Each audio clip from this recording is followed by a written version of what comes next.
very first game where I was like, oh man, was we did a Winnie the Pooh and like a story, like it was called My Interactive Pooh. I am not joking.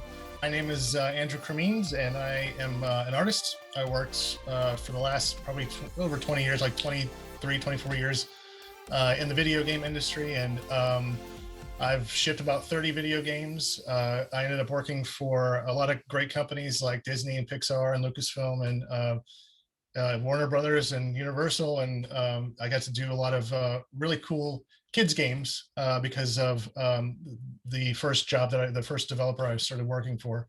I got to do some really cool stuff there. And that's led me to probably the last 18 months have been kind of crazy. Right now I work for a company called DMAI, which is an awesome company out in California. They do artificial intelligence, but they're putting the artificial intelligence into preschool based learning for kids, teaching them English and that sort of stuff. Some really cool stuff that they're doing. But I got to create an entire world called Animal Island, and it's called Animal Island Learning Adventure. You can see it online if you looked it up. But I got to design characters and environments and that sort of stuff. I did some preliminary concept art for a Curious George movie for Universal. Toy concepts for Warner Brothers for a Harry Potter thing that I can't really talk about, but it's Harry Potter. And then something else that I'm really proud of that's coming out soon is called Our Heroes Rock, which Big E and Andreas Hale and this guy, my good friend and longtime collaborator, one of my best buddies, Jonathan Davenport, came up with this idea of basically a modern schoolhouse rock, teaching the history of the heroes of African Americans in America history. I was stretching my own canvases, like 10 feet tall canvases, and I was painting these things. I wanted to be kind of a fine artist, and then I realized in about 6 months that I needed to eat eventually, and realized that there's no way I am going to make a living off of this whatsoever.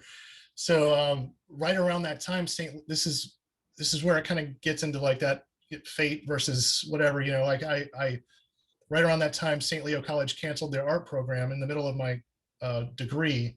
So I had to find a college very, very quickly. And my mom had a friend who worked at this technical art institute, got to go on a field trip to this video game company in Oldsmar, Florida called Gorilla. And they said, because I was 20 years old at the time.